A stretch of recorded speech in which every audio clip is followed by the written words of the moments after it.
नमस्कार मित्रांनो, तर आजच्या व्हिडिओमध्ये तुमचं सर्वांचं स्वागत आहे आणि आजच्या व्हिडिओमध्ये आपण बोलणार आहोत फर्स्ट क्लास दाभाडेविषयी. ओ दाजी, अहो दाजी, अयो, तू हे काय करत असता दोघं? जे मी नुकताच हा चित्रपट बघून आलेलो आहे आणि चित्रपट विषयी आपण बोलूया डिटेलमध्ये. बट त्याच्या आधी ना थोडंसं डिटेलमध्ये या मूव्हीविषयी बोलूया. आणि या मूव्हीला बघताना ना खूप साऱ्या इमोशनल राईड होतात.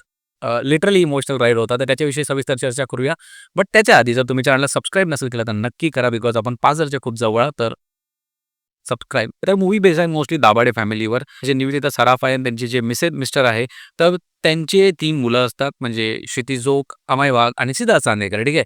तर या 3 मुलांची आपापली पर्सनल लाईफ वेगळी चालू आहे. अमय वाघचं लग्न सुरू आहे, म्हणजे लग्न होतं त्या मूव्हीमध्ये. आणि त्याच्यानंतर जे प्रत्येकाचे जे मॅटर्स आहेत, म्हणजे फॅमिलीमध्ये प्रत्येकाचे जे दुरावे आहेत, ते आपल्याला कळतं की काय या फॅमिलीमध्ये नेमकं आहे. आणि ती फॅमिली एकत्र येण्यासाठी किती तडफड, म्हणजे तडजोड इज अ प्रॉपर वर्ड. तर ते फॅमिली सोबत होण्यासाठी काय-काय तडजोड करते ते या मूव्हीमध्ये बघायला मिळणार आहे. बेसिक स्टोरी मूव्हीची ही आहे. बघा, स्टोरी काही खूप कॉम्प्लिकेटेड नाहीये. सिंपल येट ब्युटिफुल वाला मॅटर आहे इधर. पण या मूव्हीमध्ये सगळ्यात चांगलं काय आहे, या मूव्हीचे डायलॉग्स आणि अशा काही नाजूक गोष्टींवर या मूव्ही फोकस करते, की आपल्याला ते प्रॉपरली इमोशनली हिट करते, की तुम्हाला कुठेतरी ही मूव्ही कुठे ना कुठे जाऊन कनेक्ट होणार. एका वडिलांचा आणि मुलाचं नातं म्हणा, किंवा बहीण-भावाचं नातं म्हणा, किंवा गर्लफ्रेंड बॉयफ्रेंडचं नातं म्हणा. ही मूव्ही खूप साऱ्या नात्यांमध्ये गुंतलेली आहे. त्याच्यामुळे ही मूव्ही तुम्हाला कुठे ना कुठेतरी नक्की कनेक्ट होणार. आणि ते बघताना ना कुठेतरी असं वाटतं, की हां यार, म्हणजे लाईफमध्ये इगोपेक्षा फॅमिली मॅटर्स. आणि कुठेतरी आपण आपला इगो थोडासा साईडला ठेवून आपल्या फॅमिलीला वेळ द्यायला पाहिजे. आपण लोकांना समजून घ्यायला पाहिजे.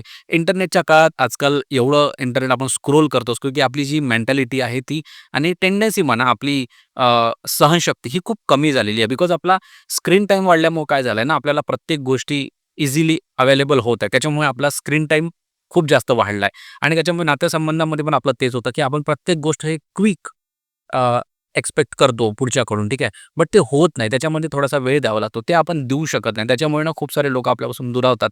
तर या मूव्हीमध्ये तेच दाखवलं गेलं आहे, की तुम्ही कशाप्रकारे तुमच्या रिलेशनशिप हँडल केलं पाहिजे, कशाप्रकारे तुम्ही दुसऱ्यांना समजून घेतलं पाहिजे, थोडंफार ऐकलं पाहिजे, थोडंफार बोललं पाहिजे. ठीक आहे. तर हीच मूव्ही तुम्हाला समजवते. आणि निगेटिव्ह नाही आहे यार मूव्हीमध्ये काही, खरंच नाहीये.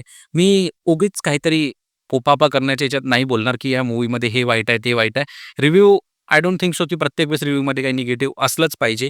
बिकॉज या मूव्हीमध्ये खूप साऱ्या गोष्टी पॉझिटिव्ह आहेत. आपण त्याच्याविषयीच बोलूया. 1-2 गोष्टी निगेटिव्ह आहे यार, बट 2.5 तासामध्ये ठीक आहे. It's okay. मी बघताना मला कुठेच बोर झालेलं नाही मूव्ही. प्रत्येकाची आपापली ओपिनियन असते. काही लोकांना हा मूव्ही स्लो वाटू शकतो. बट मराठी मूव्हीची हीच कमाल आहे, की कुठल्याही प्रकारची तुम्हाला, म्हणजे ते म्हणतात ना, की व्ही-एफ-एक्स नसताना पण त्या मूव्ही तुमच्याशी कनेक्ट होतात. हे या मराठी मूव्हीची स्पेशल ताकद आहे. आणि तेच आहे फर्स्ट क्लास दाभाडेची ताकद. माझा आवाज तुम्हाला थोडासा वाटत असेल तर समजून जा. ठीक आहे. आवाज थोडा खराब आहे. तर प्लीज तुम्ही हा मूव्ही नसेल बघितला तर नक्की बघा, आणि बघितला असेल तर मला कमेंट सेक्शनमध्ये नक्की सांगा तुम्हाला हा मूव्ही कसा वाटला. भेटूया पुढच्या व्हिडिओमध्ये. काहीतरी नवीन टॉपिक घेऊन येऊ, काहीतरी नवीन सेगमेंट घेऊन येऊ आपण. मी विचार करतोय नवीन वर्षामध्ये काहीतरी नवीन आणायचा. तर भेटूया. तोपर्यंत bye, take care. Chhatrapati Shivaji Maharaj की जय. सबस्क्राईब नसेल केलं नक्की करा. बाय.